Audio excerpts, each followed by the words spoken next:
Good Friday. How can one describe such a day? The wrongdoing of all humanity, putting to an end an innocent man, the Son of God.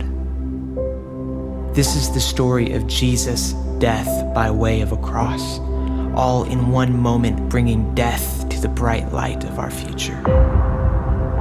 He never stopped loving us, and yet this is the incredible part of it. Our sin stopped his heart. Our sin drove the nails firmly in the hands of God. All along, these were the plans. We told ourselves that we were in control, and this was deemed sufficient for all of us. The brutal beating, the inhuman flogging, the naked humiliation. Heaven watched and saw it all. Our rebellion, our guilt, our shame, erasing the very notion of reconciling us with God, our sin and our debt, overcoming Jesus. Here is our King, obliterated. The enemy laughing, his plans unstoppable. There's no longer the sound of freedom rising. Now God's people are utterly broken. Behold the chains of mortality. Yes, this is what is true. We had heard the stories of old. The lost are found, the blind can see, the weak are made strong. But now we are witnesses to this reality. God is dead. We'd almost believed there is a way of redemption, there is a life of fulfillment, there is a peace beyond understanding. Now we know better. For us, we can say that God is encapsulated in this one realization. The single greatest sacrifice in human history is finished. How clearly we can see it. So what's so good about Good Friday? Just one thing, that the blood of Jesus can reverse the curse of sin and raise the dead to life. How clearly we can see it is finished. The single greatest sacrifice in human history encapsulated in this one realization. We can say that God is for us. Now we know better. There is a peace beyond understanding. There is a life of fulfillment. There is a way of redemption. We had almost believed God is dead, but now we are witnesses to this reality. The weak are made strong. The blind can see. The lost are found. We had heard the stories of old. Yes, this is what is true. The chains of mortality utterly broken. Behold, freedom rising. Now God's people are unstoppable. There's no longer the sound of the enemy laughing. His plans obliterated. Here is our King, Jesus, overcoming our sin and our debt, reconciling us with God, erasing the very notion of our rebellion, our guilt, our shame. Heaven watched and saw it all, the naked humiliation, the inhuman flogging, the brutal beating, and this was deemed sufficient for all of us. We told ourselves that we were in control. All along, these were the plans firmly in the hands of God. Our sin drove the nails, our sin stopped his heart, and yet this is the incredible part of it. He never stopped loving us. The bright light of our future all in one moment, bringing death to death by way of a cross. This is the story of Jesus, the Son of God, an innocent man putting to an end the wrongdoing of all humanity. How can one describe such a day? Good Friday. Well, good Friday, everybody. I am here with Pastor Randy Smith, and we're going to be in just a couple of minutes sharing a teaching from the Jesus sayings at the Last Supper that I think is really helpful to kind of help us understand Holy Week and all that that entails. But before we dive into the teaching, which has been pre-recorded, we wanted to just give a quick opportunity for Pastor Randy to give an update about his current life situation with everything going on in the world with coronavirus. Now, many people have been asking the question, how is he doing? And so we wanted to give him a chance to give you guys a little shout out and update you about he and Miss Dottie's life right now. So I'll let you take it away, Pastor Randy. Well, we were away in January and February teaching in Israel, and got word that the coronavirus was going to be an issue. So in the end of February, beginning of March, we made our way back to the States, canceled out our March, April programming, and right now we're involved in canceling out our May programming and moving all those people to later in the year. So our year starts sometime in October now, as it stands right now, if. But honestly, we're here in Sebring, enjoying some time on Boone's property, and just having a good time trying to, get ourselves retooled and looking forward to what God has for the future. How can the Grace Church family be praying for you and for your study trip ministry and just the family in general? Well, all of the speaking that I was supposed to do when I get back to the States obviously has been cut for the summer. So all the conferences are canceling and everything like that. So just be praying that we are sensitive to what the Lord wants us to do and not do as we move forward. We are not missing any meals. The Lord has been good to us. We're fine. We're just looking forward to seeing what's next and working hard to get ready for doing a lot of Bible study, putting a lot of things together, trying to do some things that will be helpful to people. That's great. We'll certainly be keeping you guys in our prayers and our thoughts. And I just wanted to personally just say thanks for all that you've done for our church and specifically for sharing this teaching. This is something that, something that you share in Israel and something that is super powerful, I think, in kind of helping us to wrap our head around the Last Supper and what was going through Jesus' mind as he led up to his last day here on earth. And so did you have any thoughts? What makes this teaching so special to you? I know this is one that you love to do. To me, the last hours of a person's life, especially when they know that these are the last hours, are incredibly significant. Jesus was selective about what he spoke during those last hours. And I think that when you know you're running out of time for something, you really compress, what am I really saying? And it's interesting to me that he talked more about loving the disciples than he had in the whole rest of his ministry, where there's an emotional piece to this that really touches me because it kind of puts us in touch with who Jesus really was. I couldn't agree more. So again, thank you so much for the time, and we'll be praying for you guys. Can I pray for you right now and for the whole evening? Lord, we're grateful for a chance to come together on this important day, Good Friday, and to gather here digitally around this text from the book of John, and just I pray that you would challenge our hearts to see the example that you set of what love really is. That love isn't primarily something we feel; it's something that we do, and you've shown us such a powerful example of what it means to serve one another. And so, Lord, as we reflect on these truths, I pray that you would challenge our hearts. Thank you for Pastor Randy and his willingness to share. Thank you for the ability to dig in. Even though we're separated physically, we can come together around your word. Pray for he and Miss Dottie and their whole family, that you would continue to protect them, keep them healthy, and that you would also guide them in their ministry through this challenging time. In your name I pray. Amen. Amen. Thanks, Pastor. Hi, I'm Dr. Randall Smith from Christian Travel Study Programs, and I've invited you for a little while around a triclinium, a three-sided reclining table that would have been customary for the use in a public dining hall that's preset from the time of Jesus. If you came to my house at the time of Jesus, in order to come into my house, several things would have been true. If this was a private triclinium, there would be three reclining benches with little round tables, and you'd be eating off those little tables. But because this is a public setting for a larger group, this is a different kind of triclinium, and we find these more in funeraries and in celebration meals and some formal settings of that time. What's interesting is that if you came in the door at that time, there was a standard greeting that you see picked up when you're reading carefully the Gospels.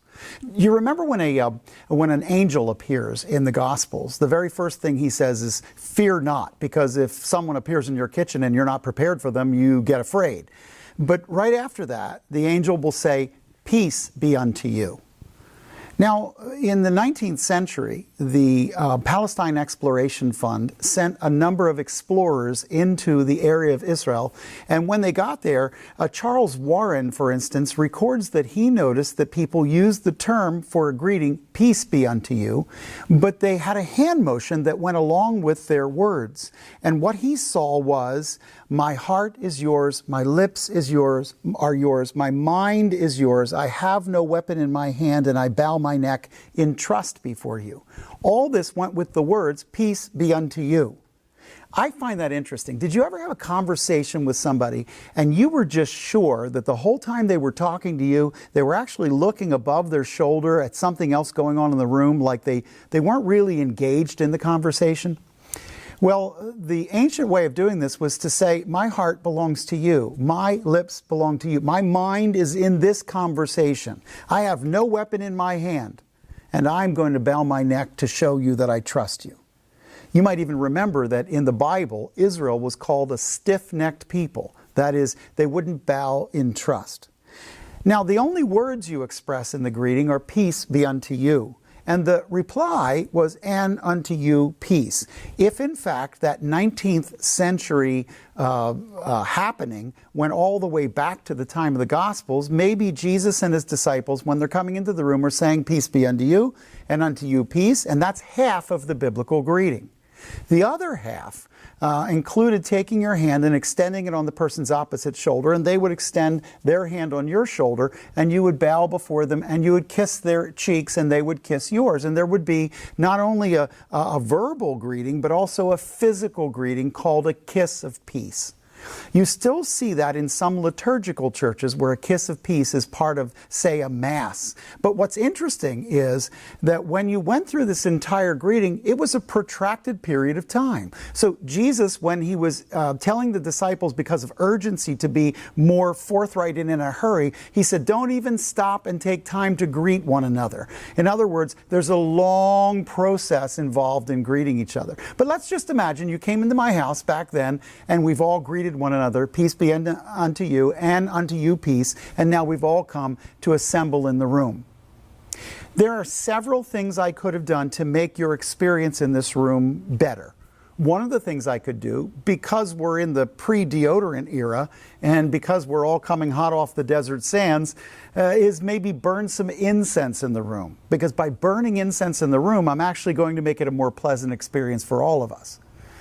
Maybe what I would do, because I'm such a good host, would be to call a servant girl who would go down to the well, who would drop a bucket, who would bring up a bucket of cold, crisp water, bring that bucket all the way up to the house, pour it out into a cup, and I, as a magnificent host, would hand it to you, and that would be my gift of hospitality.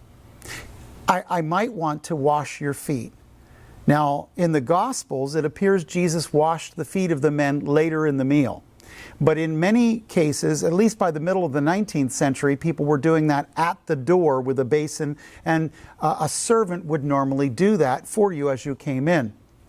It's difficult to know by reading the Gospels whether or not this was intended to be something that's normally done later in the meal, or Jesus intended that to be a special moment of teaching, because much of what Jesus does is takes the ordinary of everyday life, but uses it to teach startling and powerful lessons.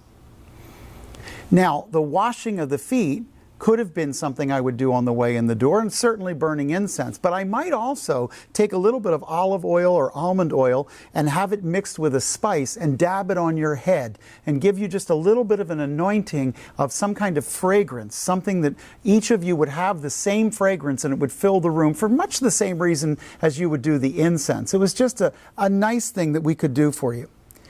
In addition to any of those, I may want to at some point in the meal, stop and take a little bit of bread and dip it into the sop or into the soupy substance and give it to you, kind of like an hors d'oeuvre served directly from the host to the guest, to make the guest feel like the host is really paying attention to each person in the room. That would be a standard gift of hospitality, but we don't know if it extends as far back as the time of the Gospels, and certainly doesn't seem to fit the background of the Passover meal, because Luke said, Jesus said, I've desired to eat this Passover meal with you, and the next thing you see is that he's eating in the upper room. And it may well be that that should tell us that it is in fact a Passover meal. Now, you may have seen someone offer a Passover Seder, the order of service. Seder is just the word in Hebrew for order. Maybe you've seen somebody go through 4 cups of the Passover wine and do a normal order of service that goes with the Passover as it is today in a Passover Haggadah. It's possible you saw that. It's important for us to remember, though, that those things weren't written down by the rabbis until later. The earliest time we know that Seder was set as we have it today was probably 100 years after Jesus, at the time of Yehuda Hanasi, or Judah the Prince. So when we're talking about the Last Supper, I can't tell you whether there were in fact 4 cups already. All I could tell you is that perhaps it extended that far back in time. Let's say you came in and I've offered you hospitality. You've got your cold cup of water, a little oil on your head, and now you come around the table. There's a problem, because before you could come in and be seated, you would have to know who you were. Remember that coming into the upper room, the disciples were concerned about who is better than who else among the group. They weren't arguing about my dad's better than your dad. They were arguing about where do I sit. You see, the tables behind me are 3 in number, and the one here to my right is the table that is to your left, and it's the table for the most important people. The host would have been sitting at the most important table over here. Then in the background would have been the people along the back, lying down on their left elbow, eating with their right hand, each one against each other. And those people in the back would have been the kind of in the middle people that are important but not absolutely essential. Those are in the first table. And by the time we get to this table over here, we get to the people who are, well, let's just say there's always that uncle you have to invite. And so he'd be over here.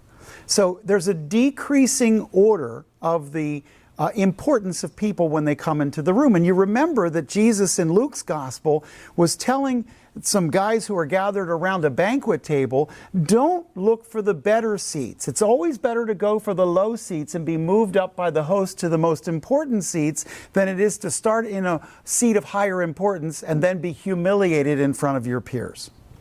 So the disciples are coming into the room, and they got their greeting and they got their gift of hospitality, but now they need to know where to sit.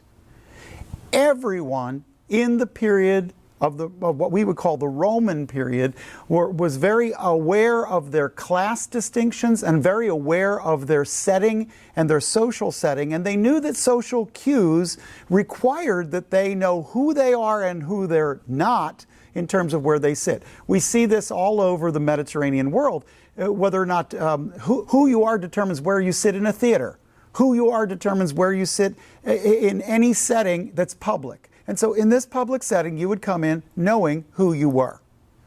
Later on, I want to talk about where individual disciples would be sitting, but we know that coming around the table would have been a little bit of give and take as to people, oh, no, I'll take a lower seat. No, you're more important than me. And so there would be a little bit of a scuffle or an argument, and it seems a little strange that they're arguing coming into the upper room, but really what they want to know is, where do I sit? If you've come into the room and you've gotten your gift of hospitality and you've found your seat around the table, sitting is done by reclining at the table. The original Passover was eaten standing up because you're about to take a journey.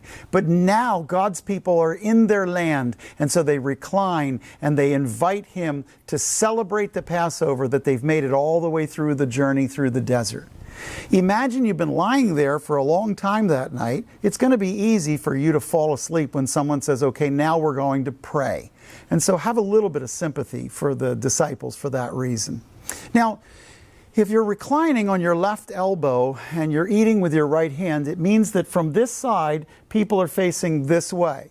And each one is reclining against the other, all the way around the table. It's interesting to me because in Da Vinci's picture of the Last Supper, you have all the guys sitting around kind of like this in different positions with halos or plates on their heads.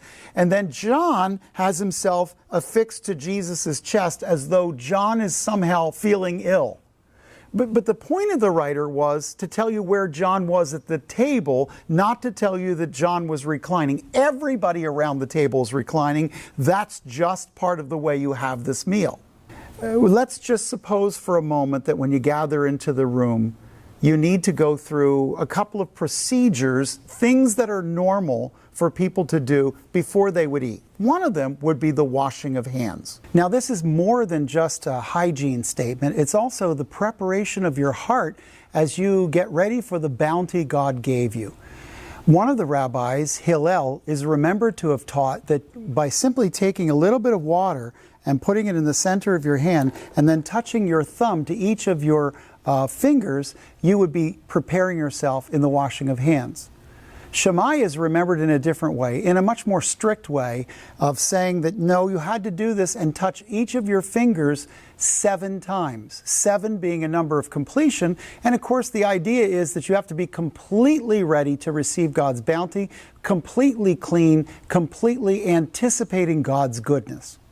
Jesus makes a distinction between his teaching and the teaching of the Pharisees right there. He says, you believe that you can wash the outside of the cup to make the cup clean.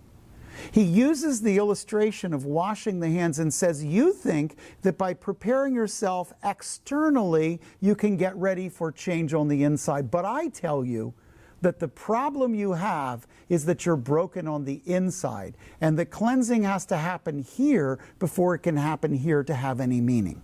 Okay, but we've washed our hands, and our hands are clean, and we're ready by whatever means is common to our group, and Rabbi Jesus is now among us. And as we've taken the time to get ourselves clean, there's a certain set of blessings now that have to happen at the table. There are 2 items on your table that are part of the sacredness of God's provision. One of them is, of course, the bread. The bread is a sacred item on your table, and you hold it with 2 hands until after you bless God for the bread. It's always put down, and when you put it down with both hands at the same time. When you pick it up, it's with 2 hands. And that's very awkward, but it's to remind you that you have not yet blessed God for the provision of your daily needs in the bread. In the same way, when you hold the cup with 2 hands prior to the blessing of the cup. And this isn't just about your needs, it's about the wonderful bounty of what God has given you. I always think it's important that we remember, especially in the context of a meal, this. God made you so that you would be able to eat, to ingest food so that you could get strong. But He also gave you taste buds. What does that tell you about who He is? It tells you that He's a good God who cares about your experience in doing the things that you need to do. And it's more than just getting through it. It's also the joys that go with it. The bread has a specific blessing that is one of the oldest blessings we know in the world. And we know that by the 19th and 20th centuries, early 20th centuries, when it was actually the blessing of the bread was given, you would bless God with the bread by raising it up over your head so you can just see underneath of it, and then you would cry out the blessing to God. We don't know if that extends as far back as the time of the New Testament, but we do know that even in liturgical churches, they pick that up in the blessing God for the bread. Now, that blessing is a very old Hebrew blessing. The words of the blessing are Baruch atah Adonai Eloheinu melech haolam hamotze lechem min haaretz. Blessed art thou, O Lord our God, King of the universe, who brings forth bread from the earth. And that blessing was what you would offer God, oh God, we bless you for doing this, and then you'd tear off a piece of the bread and you could eat the bread, and now that's the cutlery of your table. There's no silverware on the table. It's the bread that you use to scoop your meal. It's the bread that wraps many of the items that are on the table. And so when you're looking at the time of Jesus, you'd be looking at the blessing of the bread as the blessing of that which we need. Behind that is the blessing of the cup. And remember, we're blessing God for the fruits of what He's given us far above and beyond that which we needed, a symbol of God's divine, incredible outpouring of blessing. By the way, the blessing of the cup was done similarly with the same kind of language where you would say, "Blessed art thou, O Lord our God, King of the universe, who brings forth the fruit of the vine." And in drinking a small sip, you're then open to the entire meal. You know where you're supposed to sit. You have your hands washed, things are blessed, the meal is ready to go. Now, we don't know how steeped in tradition all of the actual aspects of the Passover meal would have been at the time of Jesus. Because as I said, they're not written down until much later. So would John, the youngest of the disciples, sitting over here at a very important table because he was up against Jesus, who's clearly at that table, would he have said something like, "What makes this night different than all others, as begins a Passover Seder today?" Well, perhaps he would have. We just don't know for sure. I should tell you that during the meal, there's a specific kind of courtesy that very much fits an honor and shame society as you would have had it in the Middle East, something that would fit the gospel narratives. So during the meal, you would not just eat from a bowl in front of you, it's communal. And so we eat together and share from one another's bowls. This is why the gospel writer says, Jesus said, "One of you is going to betray me. Is it I? Is it I? The one to whom I hand the sop." This could be something as simple as a gift of hospitality, as we described earlier, but it's probably letting you know that Jesus and the disciples are eating communally from the same bowls as we do when we're in the desert with the Bedouin, the original Arabs that live in the desert, in our Bedouin-style meals. So you'll notice that there are locations around the table where some foods are located in several places, but people are actually using them communally. It's not a very hygienic experience, and often, honestly, you're touching each other throughout the meal, and so familiarity is literally the idea that you're together and you're touching during a meal. Now, if you can picture this for a moment, reclining around the table, everybody is eating from the same bowls and scooping from the same bowls, but they're also offering a nice slimy piece of bread to the disciple next to them. And that disciple would use this common courtesy of, "You do me honor," and then they would eat it. So offering someone something is an honorable thing to do, and you're honoring someone else by serving them. And this meal would have captured a lot of servanthood back and forth as people were caring for one another. It also means this, though. It means that it's hard to hear in the room. People are talking to each other. So if Jesus says, "One of you is going to betray me," which one? "The one to whom I hand the sop." And Judas gets up and leaves. The other disciples didn't catch everything that was said. They were busy doing one another honor and eating and enjoying the time together. Remember, the only one in the room who knows the Last Supper is the Last Supper is Jesus. Everyone else thinks it's supper. They don't know that it's last until later. And so Jesus has a sense of urgency that evening, and in his teaching you can sort of hear it. Now, that leads us to a moment where we need to think for a few moments about the seating around the table. You've got a descending order of importance, but within that, there's also a microcosm of where people would sit. I'd like you to be open to the idea that we might know where some of the people around the Last Supper table were seated. And it all starts with Matthew and Luke. Luke saying it's a Passover meal, and Matthew saying that Jesus was the host of the meal.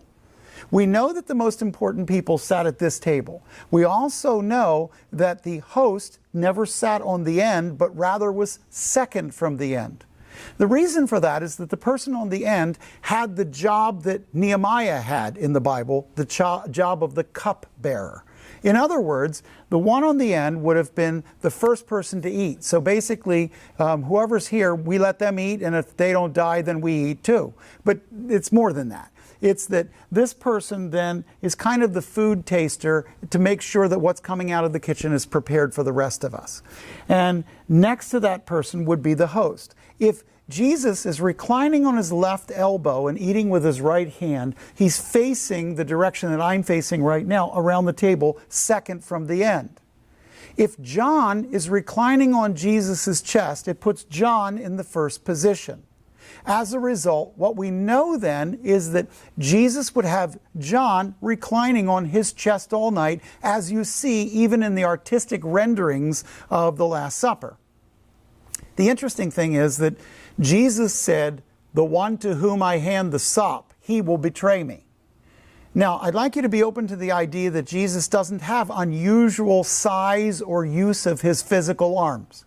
And so, if that's true, and Jesus hands the sop to someone, it's very likely, since John is on against his chest, that Judas had Jesus on his chest all night, in more ways than one. And that Judas is in fact receiving the sop from Jesus' hands right to his mouth. What's interesting is that Mrs. Zebedee said to Jesus, "When you come into your kingdom, would you put my sons on your right and on your left?" It appears as though, even in public banquets, that the person to the right and to the left of the host would have been in the most important or most significant seats of honor. If that's true, what's interesting about that is that coming into the Last Supper room, John was given a place of honor and reclined against Jesus. And John was the disciple whom Jesus had a special affection for. He cared for him in very, very specific ways. And so it's interesting to me that Jesus and John are together. But Judas? Why would Judas be placed in a guest of honor seat behind Jesus? Well, one of my former mentors and professors, Dr. Jim Fleming, posited the idea that perhaps what Jesus was doing was saying to Judas, perhaps you need to really think about this. Judas, I still love you, I care about you. But Judas is, in fact, going to betray Jesus. There's already been a meeting earlier in the week, and this is all set and it's in motion already. It's interesting. Jesus did not tell the disciples where the Last Supper would be. He told Peter and John to go down to the water supply and follow a man to a place where he had prearranged a furnished upper room. Why didn't he tell the disciples where they were going to meet? Because Judas was in the room at the time, and Jesus didn't want to be interrupted until after he was done teaching the volume of truth that he gave in John 13, 14, 15, 16, and 17. So he didn't let Judas know where he was going to be. Now, I might have an idea where one other disciple is. According to this reckoning, the other disciple may well be in the lowest seat over here, and that would be the disciple Peter. Now, it seems funny that Peter would be in the low seat, because after all, if you look at the Gospels carefully, Peter and John schlepped all the food up here to get it up here for the meal. And they were involved in the setting, they were involved in every organizational aspect of this, and Jesus had put them in charge. So naturally, coming into the room, there's an argument about who's the greatest. And can I just ask you to be open to the idea that if there's an argument, Peter's in it? And so John makes his way in, and John is given a guest of honor seat, but Peter walks in, and Judas, what did he do? So he kept the purse. Big deal. Well, he didn't do anything. I've been here. Do you know how many hours it took me standing in the temple today to get all this up here? Do you have any idea what I went through? Fine. If that's the way I'm going to be treated, I'll just bring myself over here to the last of these seats. There's an evidence, it's not a strong one, but it's an evidence of personality that leads some scholars to believe that that Peter might have been all the way over here with Jesus and John and Judas over here. That Peter may literally have put himself in the lowliest of positions. Does that sound like how Peter would respond if he wasn't given a good place? Well, I think it does. But there's something more.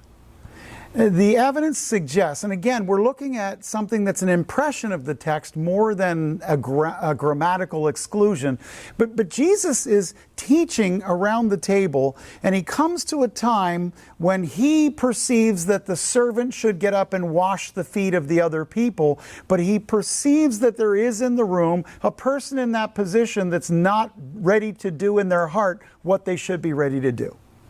And so Jesus does what every good teacher does. He offers first a hint. You should not lord over the people like the Gentiles. Waiting for the person in this seat to get up and wash the feet and serve the others. You shouldn't lord over the people. You should be servants. Well, Jesus does another thing that a good teacher does. Whenever you can't get your student to do what's right, you model the principle. So he gets up, he girds himself with a towel, and he moves around the table and he washes the disciples' feet. There's an implication in the passage of John 13. It's implied. It's not grammatical. It's an implication that finally when he came to Peter, Peter said, "You'll never wash my feet." I suspect that Peter was saying in parentheses, I should be washing yours. But nevertheless, Jesus said, if I do not wash you, you have no part with me. And Peter then says, well, then I need a bath. No, Pete, just your feet. What's interesting is there's a personality evidence, but there's also a textual evidence to give credence to the idea that Peter may well have put himself in the last seat. By the way, there's one more evidence, and it's not strong, but it's worth considering. It's the evidence I call the evidence of the flying nut. Now, before you write me off, just think about this for a minute. If John is reclining on his left elbow, he's facing this way. It means that most of the people behind him around the table are not able to be seen by him. And so if John is reclining on Jesus' chest and Jesus says these words, one of you is going to betray me. Is it I? Is it I? It's interesting. Jesus has the saying for the whole room, but John, when he hears it, doesn't do anything until Peter engages John. Now, if Peter's over here and John is over here, John can't see almost anybody around the table, but he could get an eye line, a sight line to the person directly across from him. So maybe Peter picks up a nut, chucks it across, hits him in the head and says, find out who it is. If that's the case, then the evidence of the flying nut may show that Peter's over here opposite John at the ends of the table. Again, all of these are just suggestions about the seating. We're sure that Jesus as the host was second from the end, and we're sure that John was there. We're certain that Jesus is giving a sop to Judas, so that seems to put him there. And Peter's is more suspect, but I suspect more on target than not. Now, you're in the room. You're surrounded by the disciples doing one another honor. And Jesus begins to teach us. And as he teaches, he shows us some very important things about one another. There are 7 things that Jesus taught inside the room before he got up and left. They begin in John 13 with these words. Now before the feast of Passover, Jesus, knowing that his hour had come, that he would depart from out of this world to the Father, having loved his own that were in the world, he loved them to the end. During supper, the devil having already put in the heart of Judas Iscariot, son of Simon, to betray him, Jesus, knowing that the Father had given all things into his hands, and that he had come forth from God and was going back to God, got up from supper, laid aside his garments, and took a towel and girded himself. Did you notice 2 things about the opening of John 13? First, that it underscores several times that Jesus knew the hour had come. All the way through the Gospel of John, Jesus was looking for an hour that the Father would indicate, and now we see that he knew that his hour had come, and that knowing that the Father was giving all things into his hands, that he had now to run the play to make the end happen. And so all of this was going on. The second thing I noticed was not only the word that he was knowing, but also the word that he loved the disciples. Sometimes I hear people say things like, well, Jesus did this in order to obey his Father and to honor his Father. He went to the cross because this is what his Father required. And all that's true. That's true. But it's also true that more than anywhere else in the Gospels, I find that Jesus told the men that night that he loved them, and that the Gospel writer records that because of his love for his men, he was agonizing over the very moments he was spending with them. Don't get the idea that Jesus was just so obedient to his Father that he was kind of Teflon, that nothing hurt him. This was painful for him, but he knew it was time. The ball was in his hands. The play was in front of him. He needed to do that which was commanded by his Father in order to pull off everything that his Father told him to do. Now, as a result, the very first thing he did was show them in a demonstration a teaching of cleansing and relate cleansing to relationship. Remember that for a Jew, they were born a Jew. Their relationship preceded any act, any obedience, anything. They were already a son of Abraham through Isaac, through Jacob. But in the teaching of Jesus, cleansing would establish relationship. And in a very strange way, they needed to hear this. He poured water into a basin. He began to wash his disciples' feet and to wipe them with the towel with which he was girded. He came to Peter. He said to him, Peter said to him, Lord, do you wash my feet? And Jesus said, what I do you do not realize now, but you will understand hereafter. In other words, I know that you don't understand what I'm doing right now, Peter, but you'll understand it later. And the most important thing is not that you figure me out, but that you follow me. We're not called to know why God does what God does when God does it. What we're called to do is to follow hard after God, to trust him, to take what he says must be and allow it to be. So Peter argues with Jesus, you'll never wash my feet. And Jesus said, if I do not wash you, you have no part with me. This is the thing. You don't get to say how God cares for you, and you don't get to dictate the rules of the relationship, Peter. You don't get to dictate how this is going to happen. I call how it happens. And so early on in the cleansing, Jesus gets up and he washes the disciples' feet. And then he says this. He says, just as I've washed your feet, so you must, ophelete is the debt of an obligation, so you must wash one another's feet. In other words, the relationship that is created in the cleansing is maintained by the forgiveness we have one with another and the care we have one with another. So the very first part of this is all about how cleansing is the basis of relationship. I'm thinking down now to about verse 21 of chapter 13 where it says these words, when Jesus had said this, he became troubled in spirit and testified, truly, truly, I say to you that one of you will betray me. This is where he goes past cleansing as the basis of relationship, and now he pulls the cloak off of what's going on. His enemy is making a direct attack against him. And the disciples began looking at one another at a loss to know of whom he was speaking. There was reclining on Jesus' bosom one of his disciples whom Jesus loved, and Simon Peter gestured to him. That's what I'm talking about as the flying nut. But maybe he just gets up and kind of waves his arms at him. John, John, find out who it is. In the middle of this, Jesus turns to Judas and says, what you do, do quickly. And Judas leads. And by the time we get down to verse 30 of John 13, we see that after receiving the morsel, he went out and it was into the night. So Judas receives the sop, the symbol that Jesus said, the one to whom I hand the sop, he will betray me. And then he walks out the door. And some little exchange that happened between Jesus and Judas was setting the path in stone that Judas would follow through on this rebellious act. As a result, Judas goes out. Now, there's a third step, cleansing that has relationship, pulling of the cloak. A third step of what Jesus teaches is that Jesus gives the course of his own departure. He begins to describe for them what's about to happen.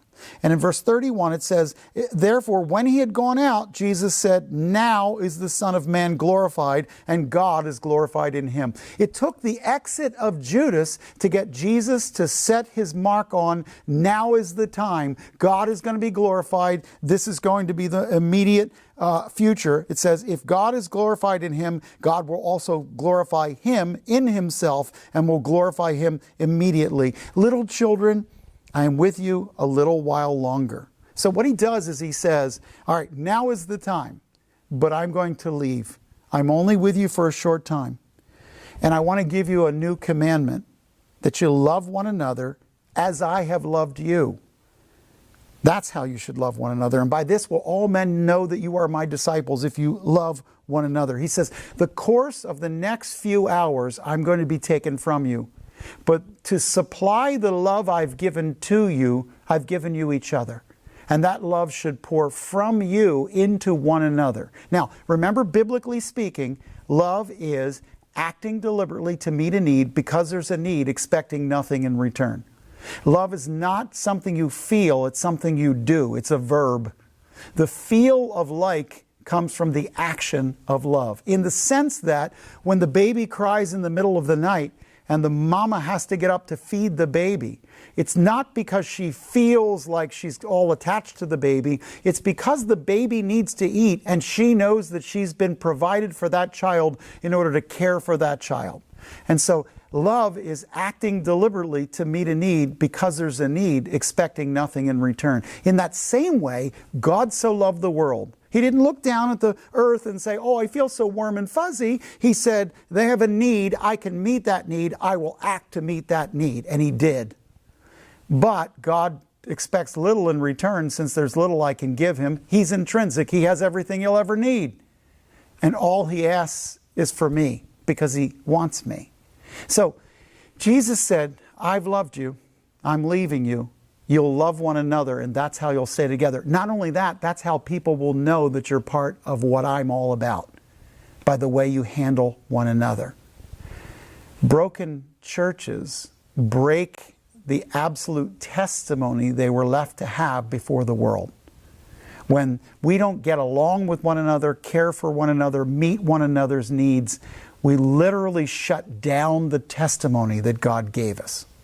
Now, he goes on and says a fourth thing. So he's told us about cleansing, and he's told us about the cloak of what the enemy's doing, and he's told us about the course of his departure. The fourth thing he tells us about is he proclaims that he's not only leaving, but he's coming back. He proclaims his return, the coming of Jesus. And he does it this way.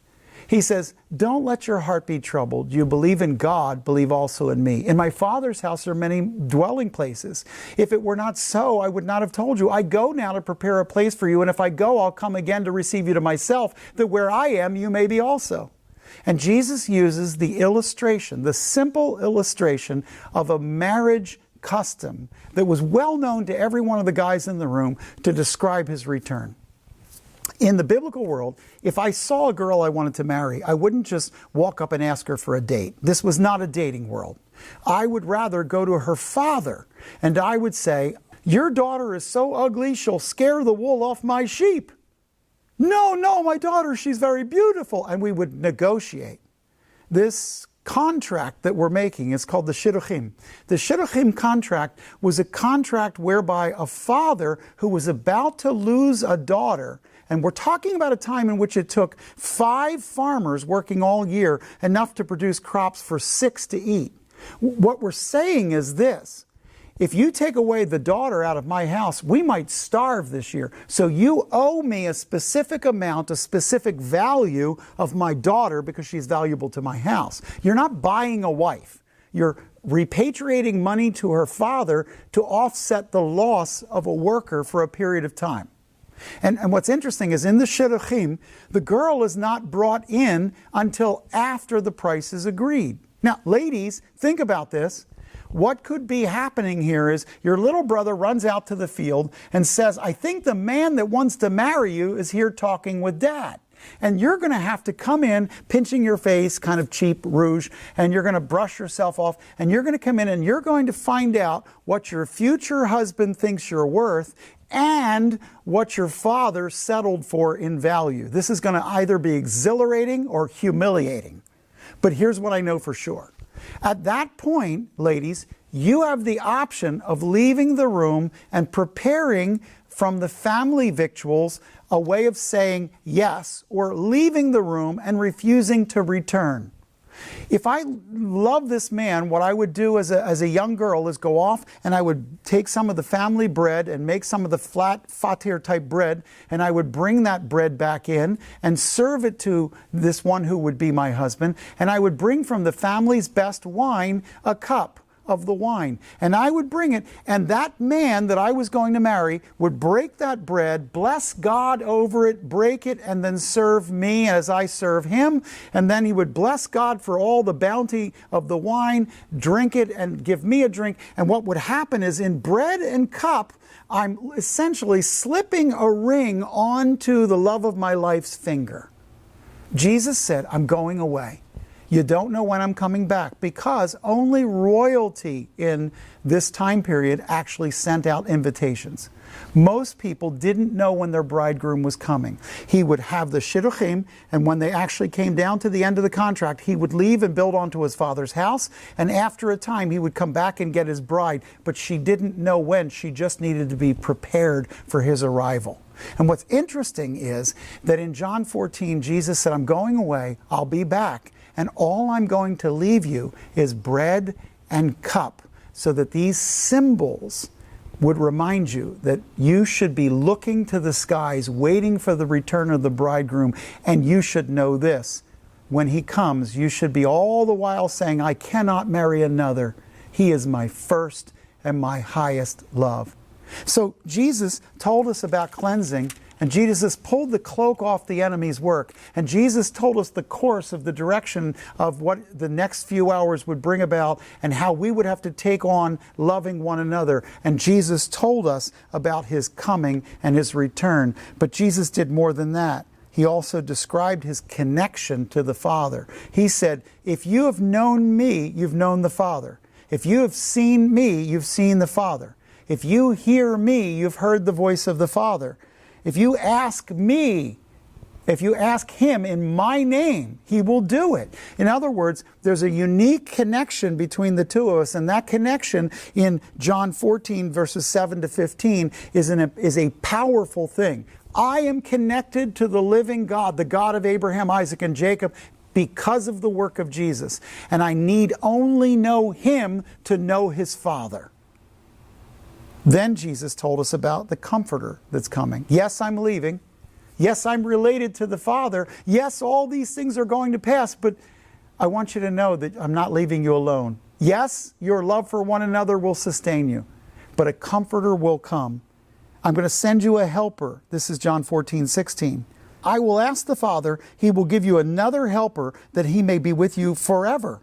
That is the Spirit of truth, whom the world cannot receive, because it does not see him, and it does not know him, but you know him, because he abides with you and will be in you. The Bible says that Jesus, in his return to the Father, would ask the Father to send us the Spirit of God. But the Spirit of God would not just be external, he'd be internal, and he would not just be temporary, he would be forever with us. And what he says is, I will not leave you as orphans, I will come to you. The great promise of Jesus is that we have a helper for now and a future with him. And he says in the last part of John 14 something really, really important. The last part of his little message to them before he leaves the upper room is a call to follow him. And the call sounds like this: peace I leave with you, my peace I give to you. Not as the world gives do I give you. Do not let your heart be troubled, nor let it be fearful. You heard that I said to you, I go away, and I will come to you. If you loved me, you would have rejoiced, because I go to the Father, for the Father is greater than I. Now I have told you before it happens, so that when it happens, you will believe. Jesus said, I want you to understand, there's a call to following me, and you must believe the testimony of my word that I have left behind. He says, I've told you before things happen. The prophetic reality of my word is that you should trust my word and my teaching, so that when you don't see me, you have the Spirit within, you have the fellowship of believers without, and you have trust in my word. And if you will trust what I've told you, you will see my face again, just as I've said. It's at that point at the end of John 14, it says, Jesus told them, get up, let's leave here. And he took them out, And along the way, he taught them about the vine and the branches. He warned them. He promised that the Holy Spirit was coming, but he warned that there would be troubles. He gave a great high priestly prayer in John 17. And then in John 18, some soldiers had come from the Temple Mount, backed up by a Roman cohort, to lead him away. And in the last hours of his life, Jesus would go through not only a questioning before Annas, but also before Caiaphas. Not only the Sanhedrin, but also before Pilate. Not only before Pilate, but also before Herod Antipas. Antipas's men will dress Jesus up in a purple robe and make a joke out of him and send him back to Pilate, before Pilate's men have him beaten so badly that he's hard even to recognize. Jesus will be brutalized. He'll be sent along the way of the cross, and he will be nailed to the crossbeam of a cross, boosted up onto a stipes, an upright stock, and then placed there, shaking and trembling, with part of his beard plucked out, a crown of thorns pressed into his head, blood running down into his eyes, his back badly beaten, nails piercing his hands and his feet, and he's in agony as he's on the cross, and he's placed between two other victims of crucifixion. All of human history is divided by the cross of Jesus. On one side is a man who believed, a criminal who deserved punishment, but believed in Jesus. And Jesus said to him, "Today you'll be with me in paradise." When that man had every reason to die the death that he did, that he wasn't innocent, he was a criminal, yet he believed. On the other side was a criminal that did not. He mocked Jesus and refused Jesus. He got no promise of paradise. You see, paradise wasn't promised to the guy who believed because he wasn't as guilty as the other guy. Both were guilty. And it's very possible that as I've been talking about the Last Supper and Jesus' teachings, that you've been sitting on the outside of all of this. It's very possible that you've been sitting here saying, I believe that Jesus came, I believe he was a good guy, but you don't have a personal relationship with Jesus Christ. That you don't know the God of Abraham, Isaac, and Jacob through the work of Jesus, because the Spirit of God is not within you, because you've never said to Jesus, I truly believe that what you didn't do for the world, you did it for me. I need you.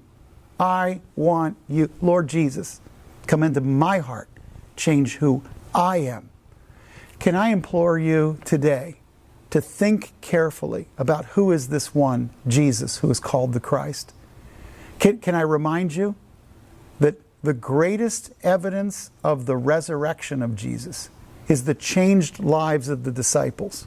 You see, they nailed him to a cross, they put him in a tomb, and early Sunday morning when the women went back, that stone was rolled back.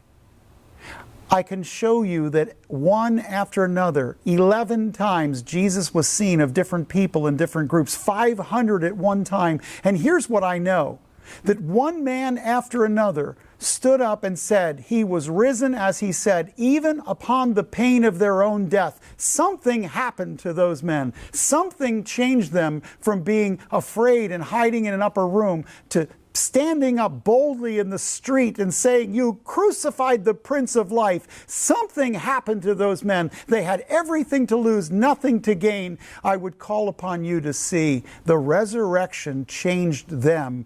And can I just tell you, a walk with Jesus, a belief in his word, a transformation from within that comes from inviting him in, it'll change you as well. The power of the resurrection is available to you if you will say, God, change me, transform me. I love this room. I love taking you back in time to a time when Jesus is with his disciples in those last hours, because it reminds me that in the darkness of that night, Jesus was speaking words, seeds of life. I would just offer you this. Jesus said that whoever believes in me will not perish, but have everlasting life. I invite you to this room because I want you to spend a few minutes looking at some of the background of this incredible evening where God was involved in transforming the lives of those disciples. Maybe a record of that evening will be involved in transforming your life as well.